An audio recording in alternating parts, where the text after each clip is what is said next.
Hello guys, welcome back to my YouTube channel. आज हम पढ़ने जा रहे हैं हार्ट की फंक्शनिंग के बारे में। आज हम डिस्कस करेंगे हार्ट किस तरीके से ब्लड को पंप करता है और इसमें क्या क्या मेन मेन पार्ट्स होते हैं। हर एक पार्ट को एक एक करके डिस्कस करेंगे और जानेंगे हम उनके फंक्शनिंग के बारे में। सो गाइस, देर ना करते हुए अपनी वीडियो को स्टार्ट करते हैं। तो जो हमारा हार्ट है, हार्ट के जो अंदर के पार्ट्स होते हैं कुछ इस तरीके के दिखते हैं। हार्ट को हम लोग सबसे पहले दो पोर्शन में डिवाइड कर लेंगे। इधर वाला पोर्शन हो जाएगा हमारा लेफ्ट पोर्शन और इधर वाला पोर्शन हो जाएगा हमारा राइट। अब ये जो लेफ्ट और राइट हमने डिवाइड किया, ये डिवाइड कौन करता है? सेप्टम। तो सेप्टम वो चीज़ है जो कि हार्ट को लेफ्ट और राइट पोर्शन में डिवाइड करती है। जो हमारा लेफ्ट पोर्शन है, लेफ्ट पोर्शन में हमेशा ऑक्सीजनेटेड ब्लड फ्लो करेगा। ऑक्सीजनेटेड ब्लड में हमेशा ऑक्सीजन ज़्यादा अमाउंट में डिजॉल्व रहती है। और जो हमारा राइट पोर्शन है, राइट पोर्शन में हमेशा हमारा डीऑक्सीजनेटेड ब्लड फ्लो करेगा और इसमें कार्बन डाइऑक्साइड की अमाउंट ज़्यादा रहती है। लेफ्ट पोर्शन में हो गया अपना ऑक्सीजनेटेड ब्लड और राइट पोर्शन में हो गया अपना डीऑक्सीजनेटेड ब्लड। तो ये जो दोनों ब्लड हैं ये आपस में मिक्स ना हो पाए, इसीलिए हार्ट में सेप्टम के द्वारा इन दोनों को अलग अलग डिवाइड कर देते हैं हम लोग। अब हम लोग हार्ट को अपर और लोअर चैम्बर में डिवाइड करेंगे। तो ये वाला जो पोर्शन हो गया, ये हो गया अपना अपर पोर्शन, और जो ये वाला पोर्शन हो गया ये अपना हो गया लोअर पोर्शन। और इससे पहले हम लोगों ने हार्ट को लेफ्ट और राइट में डिवाइड कर लिया था। तो आप देख सकते हैं कि जो हार्ट को हमने 4 पार्ट्स में डिवाइड कर लिया है। एक ये वाला पार्ट हो गया, एक ये वाला, एक ये वाला और एक ये वाला। तो कुल मिला के हार्ट में 4 चैम्बर्स होते हैं। तो जो ये वाला पोर्शन है ये है हमारा लेफ्ट एट्रियम, ये वाला पोर्शन हो गया हमारा लेफ्ट वेंट्रिकल, ये वाला हो गया राइट एट्रियम और ये वाला हो गया हमारा राइट वेंट्रिकल। तो हार्ट 4 पार्ट्स में डिवाइड होता है हमारा। Left atrium, left ventricle, right atrium and right ventricle. Hope कि गाइस आपको ये चीज़ समझ में आई हो। अब जो हमारा ये लेफ्ट वाला पोर्शन होता है, यहाँ पर पाई जाती है बाइकप्सिड वॉल्व, जिससे हम मिट्रल वॉल्व भी कहते हैं। तो आप सामने देख सकते हैं मिट्रल वॉल्व। जो मिट्रल वॉल्व होती है इसे हम बाइकप्सिड वॉल्व भी कहते हैं, और ये हमेशा ब्लड को लेफ्ट एट्रियम से लेफ्ट वेंट्रिकल में पंप करती है। तो जो हमारी बाइकप्सिड वॉल्व हो गई, वो ब्लड को हमेशा लेफ्ट एट्रियम से लेफ्ट वेंट्रिकल की तरफ पंप करती है। क्योंकि ये एक वॉल्व है, इसीलिए हमेशा जो ब्लड है वो हमेशा लेफ्ट एट्रियम से लेफ्ट वेंट्रिकल के ही तरफ जाएगा, ये वापस नीचे से ऊपर नहीं जा सकता। इसी तरीके से हमारा राइट पोर्शन में भी एक ट्राइकप्सिड वॉल्व दी है। यहाँ पर 3 वॉल्व्स होती हैं और ये हमेशा ब्लड को राइट एट्रियम से राइट वेंट्रिकल की तरफ पंप करती हैं। और ये भी एक वॉल्व है, इसीलिए ब्लड हमेशा राइट एट्रियम से राइट वेंट्रिकल की तरफ जाएगा। इसमें ब्लड वापस नहीं जा सकता right ventricle to right atrium.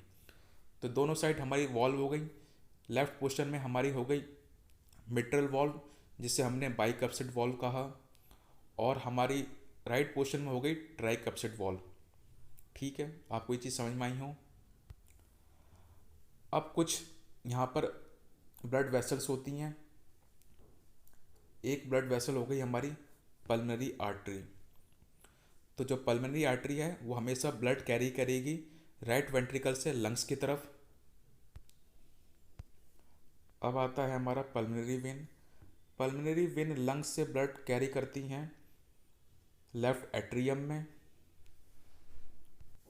उसके बाद आता है हमारा एओर्टा। एओर्टा करती है ब्लड कैरी लेफ्ट वेंट्रिकल से बॉडी पार्ट्स में। उसके बाद आती है हमारी superior vena cava. Superior vena cava body से ब्लड को कैरी करती हैं राइट एट्रियम में। तो ये कुछ चीज़ें हो गई हमारी हार्ट की मेन बॉडी पार्ट्स में, जिसके बारे में हमने कुछ फंक्शन डिस्कस करें। सो गाइस, अब देखते हैं ओवरऑल फंक्शन हार्ट का। तो आप देख सकते हैं जो हमारी लंग कैपिलरीज है, एक रेड वाली है एक ब्लू वाली। तो जो रेड वाली है लंग कैपिलरीज, उसमें ऑक्सीजन घुला रहता है। तो जो लंग कैपिलरीज हो गई हमारी रेड वाली, वो ऑक्सीजन लेकर आ रही है लंग्स से और फिर पहुंचा देती हैं पल्मोनरी आर्टरी में। पल्मोनरी आर्टरी से पहुंचा देता है हमारा लेफ्ट एट्रियम में। फिर लेफ्ट एट्रियम कॉन्ट्रैक्ट करता है, जिससे ब्लड पहुंच जाता है हमारा लेफ्ट वेंट्रिकल में। फिर लेफ्ट वेंट्रिकल से ब्लड होते हुए पहुंचता है हमारा एओर्टा में। फिर एओर्टा उसे पहुंचा देती है बॉडी पार्ट्स में।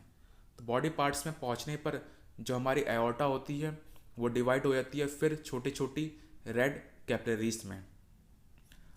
अब इन रेड कैपिलरीज से ऑक्सीजन पहुंच जाता है सेल के पास।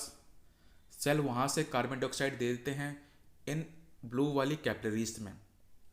अब जो ये ब्लू वाली कैपिलरीज हैं, ये वेना कावा के थ्रू होते हुए ब्लड को पहुंचा देती हैं राइट एट्रियम में। अब राइट एट्रियम से ब्लड पहुंचता है हमारा राइट वेंट्रिकल में। फिर राइट वेंट्रिकल से पल्मोनरी वेन इस ब्लड को लेकर पहुंच जाता है लंग कैपिलरीज के पास। लंग कैपिलरीज इसमें से कार्बन डाइऑक्साइड पहुंचा देती हैं लंग्स के पास और कार्बन डाइऑक्साइड हमारी बॉडी से बाहर निकल जाती है। फिर वहाँ से दोबारा ऑक्सीजन आता है, फिर वो रेड कैपिलरीज के पास पहुँचता है और फिर ये प्रोसेस दोबारा रिपीट करती है। तो इसी को हम कहते हैं डबल सर्कुलेशन ऑफ ब्लड। ये हमारी बॉडी में हमेशा चलता रहता है और इसे एक साइंटिस्ट विलियम हार्वे ने डिस्कवर करा था। तो आप देख सकते हैं ये हमारा हो गया लेफ्ट लंग। तो लेफ्ट लंग से जो छोटी छोटी कैपिलरीज दिख रही हैं रेड वाली, वो ऑक्सीजन लेकर आती हैं और पहुंचा देती हैं पल्मोनरी वेन के पास। पल्मोनरी वेन पहुंचा देता है इसे लेफ्ट एट्रियम में। लेफ्ट एट्रियम कॉन्ट्रैक्ट करता है और ब्लड पहुंच जाता है लेफ्ट वेंट्रिकल के पास। लेफ्ट वेंट्रिकल अब कॉन्ट्रैक्ट करेगा और ब्लड पहुंच जाएगा एओर्टा में। फिर एओर्टा से होते हुए छोटी छोटी रेड कैपिलरीज के पास पहुंचेगा। रेड कैपिलरीज सारे का सारा ऑक्सीजन सेल के पास पहुंचा देगी। सेल से वापस में हमें मिलेगा कार्बन डाइऑक्साइड। कार्बन डाइऑक्साइड को ये ब्लू वाली कैपिलरीज साथ में लेकर जाएंगी और पहुंचा देंगी वेना कावा के पास। वेना कावा इसे पहुंचा देगा राइट एट्रियम में। राइट एट्रियम कॉन्ट्रैक्ट करेगा तो ये ब्लड पहुंच जाएगा राइट वेंट्रिकल में। फिर ये राइट वेंट्रिकल से होते हुए पल्मोनरी आर्टरी के पास पहुंचेगा। पल्मोनरी आर्टरीज इसे ब्लू वाली कैपिलरीज के पास पहुंचा देंगी। फिर जो भी उस ब्लड में कार्बन डाइऑक्साइड डिसॉल्व होगा, ये हमारे राइट लंग के पास पहुंच जाएगा और लंग्स के थ्रू होते हुए ये कार्बन डाइऑक्साइड बाहर निकल जाएगी। तो ये प्रोसेस हमेशा रिपीट करती रहती है हमारी बॉडी में। तो आप इस वीडियो को एक बार दोबारा देख सकते हैं और जो एनिमेशन चल रहा है इसको देखकर आप समझ सकते हैं कि हमारी बॉडी में किस तरीके से जो ब्लड है वो मूव करते रहता है। तो यही चीज़ें थी हमारे हार्ट के बारे में, जिसमें हमने कुछ बेसिक पार्ट्स देखे, उनकी फंक्शनिंग देखी और साथ साथ ये भी डिस्कस किया कि किस तरीके से जो हमारा ब्लड है हमारी बॉडी में मूव करता है हार्ट के through. So guys, I hope कि आपको ये वीडियो समझ में आई है। अगर समझ में आई है तो प्लीज़ वीडियो को लाइक और चैनल को सब्सक्राइब जरूर करें। Thank you guys for watching this video.